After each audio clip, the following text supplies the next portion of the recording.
तो यार dragon ball super के नए चैप्टर ने अपने पीछे एक नहीं, दो नहीं, तीन नहीं, काफी सवाल छोड़ के चला गया। सबसे बड़ा सवाल ये था, बीरस ने इससे भी बहुत पहले बताया था कि हाँ वही था जिसने फ्रीजा को कहा था सेंस को जड़ से खत्म करने के लिए। और ये चैप्टर में भी उसने वेजिटा के उसके मुंह के सामने ये बात कहा कि ये सच है, वो शख्स मैं ही हूँ जिसने फ्रीजा को इस बात का हुक्म दिया था सेंस को खत्म करने का। लेकिन सवाल ये है, आखिर इसके पीछे बीरस का मकसद क्या था? क्या इतिहास में यामोशी के जमाने में बीरस और सेंस की कोई दुश्मनी रही है, या बीरस को जो ख्वाब एक वक्त पर आया था कि सुपर सेन गॉड, जिसके बाद उसको अर्थ की जमीन पर उतर के पूछना पड़ा था कि तुम में से सुपर सेन गॉड कौन है, लेकिन बीरस के वो ख्वाब का मकसद क्या था वो हमें नहीं बताया गया। कि आखिर बीरस को सुपर सेन गॉड मिल तो गया, लेकिन वो सुपर सेन गॉड मिलने के बाद उसको उसके साथ करना क्या था, या वो ख्वाब हमें आधा दिखाया गया है कि एक ऐसा वक्त आएगा कि एक सेन ही होगा जो बीरस को उसके तख्त से नीचे उतारेगा, या इसका कोई उसका पुरानी दुश्मनी से लेना देना है। उसको क्या पता ये भी पता हो कि हाँ कि सेंस एक ऐसी रेस है जो गॉड ऑफ डिस्ट्रक्शन के ऊपर जा सकती है आने वाले वक्त में, जिसकी वजह से हो सकता है कि उसने फ्रीजा को कहा हो सेंस को खत्म करने। लेकिन बात यहाँ गौर करने वाली है, मैं इसे शुरुआत से क्लियर करूंगा। वेजिटा जिसने गॉड ऑफ डिस्ट्रक्शन टोपो को हराया, जिसने कुछ देर तक के लिए ही सही अब्सॉर्ब अल्ट्रा इंस्टिंक्ट की पावर में मोरो को हराया, और अगर उसको बीरस इतना आसानी से हरा दे रहा है तो इसका मतलब ये साफ है कि बीरस अभी वहां नहीं है जहां हम उसे सोच रहे हैं। बीरस ने सामने से ये क्लियर कर दिया कि उसकी पावर की कोई लिमिट नहीं है। और जिस हिसाब से वेजिटा और बीरस की फाइट हुई है, मैं शायद तुमसे ये भी कहना चाहूंगा जो गोकू ने ब्रॉली मूवी के आखिरी में कहा था कि एक वक्त पर ब्रॉली तुम शायद बीरस के ऊपर भी आ गए थे। तो शायद हमें इसे ये समझने की जरूरत है, जब आखिरी बार बीरस और गोकू की फाइट हुई थी तो बीरस ने लिमिटेड ही फोर्स से फाइट किया था, ना कि पूरे पोटेंशियल में। उसे जितना लगा कि हाँ इससे लड़ने के लिए इतना ही एनर्जी पुट करना सही रहेगा, वो उसी हिसाब से गोकू से लड़ा।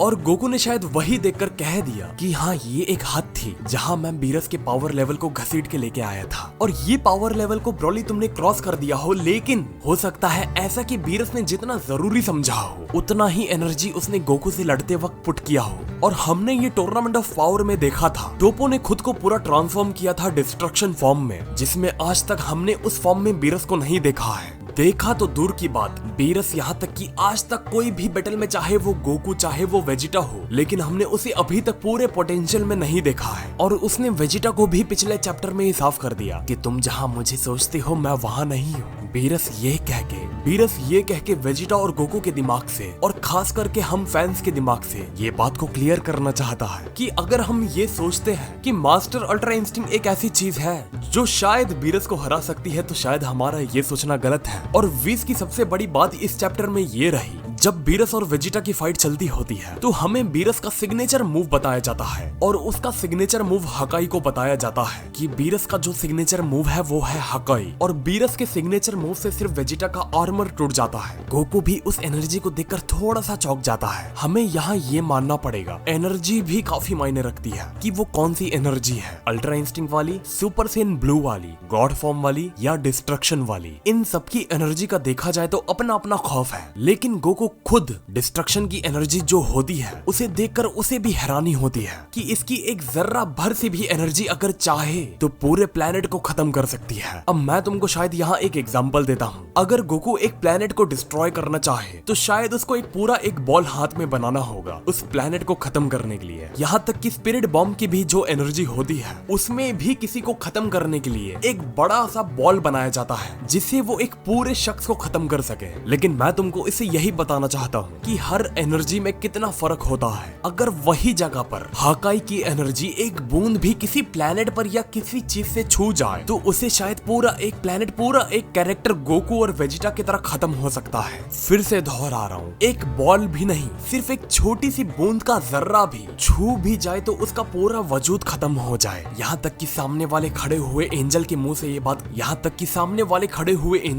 कही हुई बात है कि हर किसी के बस में नहीं ये टेक्निक को मास्टर करना। और विस ने खुद माना कि ये एनर्जी ऐसी है कि अगर छू भी जाए तो बंदा वजूद से मिट जाए। लेकिन बीरस ने वेजिटा के ऊपर संभाल के इस्तेमाल किया, जिससे वो आर्मर ही टूटा है। मेरा क्या पता, ऐसा मानना है कि जितना पुराना गॉड ऑफ डिस्ट्रक्शन उतनी ही ज्यादा खौफनाक और उतनी ही ज्यादा डिस्ट्रक्टिव उसकी एनर्जी हो सकती है। और बीरस, तुम्हें खुद पता है कि वो कब के जमाने का शख्स है। अगर गोकू और वेजिटा उस एनर्जी को सीखने की कोशिश भी करे और पूरी तरीके से मास्टर भी कर ले, तो उनकी एनर्जी उतनी डिस्ट्रक्टिव नहीं होगी जितनी बीरस की हो सकती है। और ये एनर्जी को मास्टर करने के लिए बीरस ने साफ कर दिया है कि तुम्हारे दिमाग में सिर्फ और सिर्फ डिस्ट्रक्शन होना चाहिए। तो यही था जो मैं तुम्हें समझाना चाहता था कि एनर्जीज में भी कितना डिफरेंस और कितना फर्क होता है। तो हाँ यार, आज के लिए बस इतना ही। और आपको क्या लगता है कि क्या गोकू और वेजिटा इस एनर्जी को सीख पाएंगे? और अगर वो सीख जाते हैं तो आप खुद बताओ कि बीरस की डिस्ट्रक्शन एनर्जी और गोकू वेजिटा की डिस्ट्रक्शन एनर्जी में कितना फर्क होगा। और वीडियो को लाइक करो यार, और हमारे चैनल को यार सब्सक्राइब कर दो, जिससे आगे आने वाले कोई भी अपडेट को आप मिस ना कर पाओ। और खास करके हमारे 400 के होने वाले हैं इसलिए। और अगर उससे ज्यादा हो सकता है तो हमारे इंस्टाग्राम को यार जाके फॉलो करो। और एक और चीज, रिसेंटली मेरी अंकुर जावेरी के साथ बात हो रही थी। अंकुर जावेरी आपको पता है, जो गोकू के हिंदी के वॉइस एक्टर हो चुके हैं, तो वो किसी स्पेशल प्रोजेक्ट पे काम कर रहे हैं और वो काफी बड़ा प्रोजेक्ट होने वाला है। अब वो रिवील होने वाला है 28 तारीख को कि आखिर वो ऐसा क्या करने वाले हैं। तो अगर आपको वो स्पेशल चीज देखना है तो आप जाके अंकुर जावेरी के चैनल को यार सब्सक्राइब करो, जिससे आप भी वो चीज का हिस्सा बन पाओ। लिंक आपको मेरे डिस्क्रिप्शन बॉक्स में मिल जाएगा। तो मिलते हैं फिर अगली वीडियो में एक और नए टॉपिक के साथ। तो नमस्ते, खुदाफिज, सत श्री अकाल एंड गुड बाय।